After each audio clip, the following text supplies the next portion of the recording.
Assalamu alaikum everyone, welcome back to my YouTube channel, and today we are going over the 5 things that I wish I knew when I started calisthenics.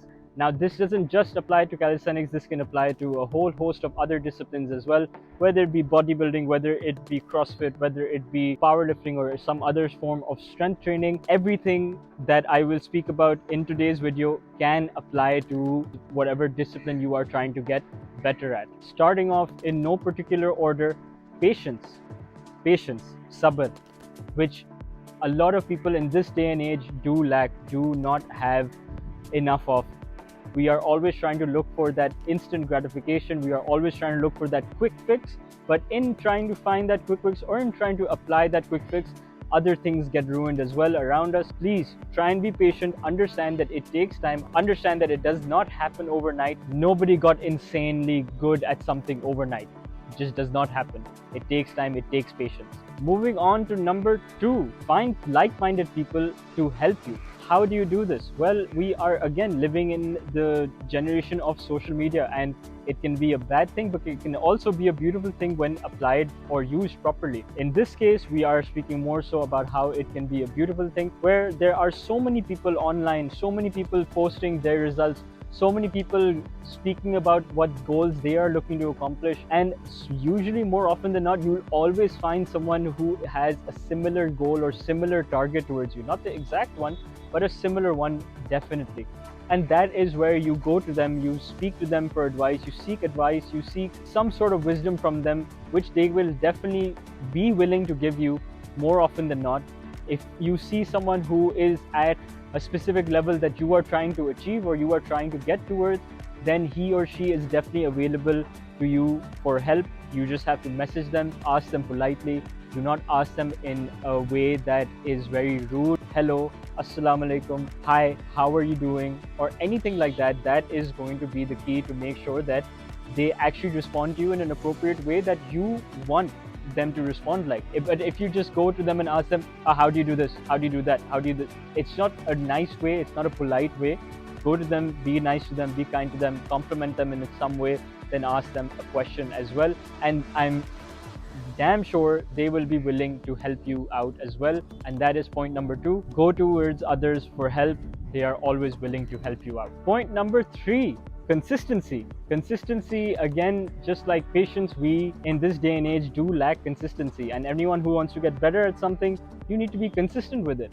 That does not mean that you go completely balls to the wall and try and kill yourself. No, it does not mean that. It just means that try and practice consistently and try to not have like 1 month where you go super hard and then for like another month you aren't doing anything at all. You burn yourself out. And this is something that I see very commonly, that I was just going completely 120% every single time, every single session, and it drained me out, it killed me, and I just didn't feel like doing anymore. So my enjoyment levels for that particular thing went down. Try to not go to the point where you kill yourself and where you just do it for a month and you show that insane amounts of dedication to it for that 1 month, but you show so much dedication or so much effort you put into it that you drain yourself out completely, and then for another month or two you're just completely out of it, and that again just takes you 1 step forward and 2 steps back. So you haven't really made any specific progress. You're still stuck on that same point. Try and do small things, small habits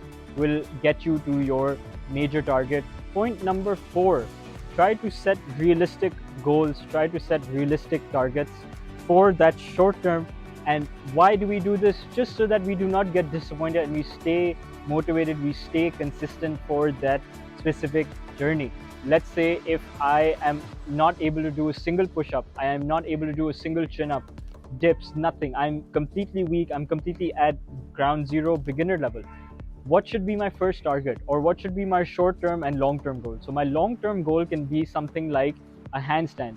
My long-term goal can be something like weighted pull-ups. My long-term goal can be something like a muscle up. But those will not be my short-term goals. Why? Because it's just not achievable. Sadly, it is not achievable because you need to make sure you give yourself enough time, and in that specific thing you need to give enough time to, so that you can actually accomplish it. If I just tell myself that in 6 months I want to muscle up, in 6 months I want a handstand, in 6 months I want to be able to do 100% of my body weight on the weighted dip and weighted chin up, It's just not realistic. If I'm starting from completely ground zero, to get to 100 is going to take a long as bloody time. So it's not going to be like I start at zero and in 3-4 months instantly I'm going to be at 100. That is where realistic short-term goals, short-term targets come into play. So for those short-term targets, for that specific example that we're speaking about right now, for a complete beginner, it would be more so think about getting 10 consecutive pull-ups. Think about achieving 15 push-ups in a row, 20 push-ups in a row, 25, 30, 40, 50. Again, be slow with it, be consistent with it, show some patience, and you will definitely get to where you want to be. While that big goal will always be there, up there, and you're just slowly climbing that mountain towards it, you are trying not to sprint up that mountain because you're just going to get tired and again, you're just going to fall off. Now, for the last point and the most interesting one, motivation. Motivation will get you pretty much nowhere. Motivation can get you out of your bed maybe 1 or 2 times per week, but motivation will not get you past that point where you're training or doing anything that you're trying to get better with consistently. That consistency does not come from motivation, so please do not ride that wave of motivation thinking that that is going to get me to where I want to be. No, it won't. Motivation is very short term. Motivation dies out. Hypothetical example, you don't feel like training on a specific day. What do? Do you wait for motivation to come and slap you in the ass? No, you just have to do that specific thing, whether you sadly want to do it or not. If you are trying to get to some specific goal and you know that that session you have to be hitting, then that is just an excuse that you are using to basically be lazy, basically not achieve your targets, and you're constantly riding that wave of motivation, which will not breed consistency. Motivation will never breed consistency because motivation is very, very short term. Motivation is very short lived and it dies out extremely quickly. Just like I said, it might get you out of your bed 2 times out of 7 for the week, but what are you doing on those other 5 days? With all that being said, guys, again, all these 5 things do apply to everything else, whether it be in life or whether it be in all your other training disciplines. Whether hell you are looking to learn an instrument, it will also apply to that. Again, if you are trying to get better at something, these 5 tips should definitely help you out and hopefully get you closer and closer to your targets. With all that being said, thank you so much for watching. A little bit of a different style of video, so I hope you guys enjoyed it. Hope you learned something useful. Please like, comment, and share this video if you enjoyed it, and see you in the next one.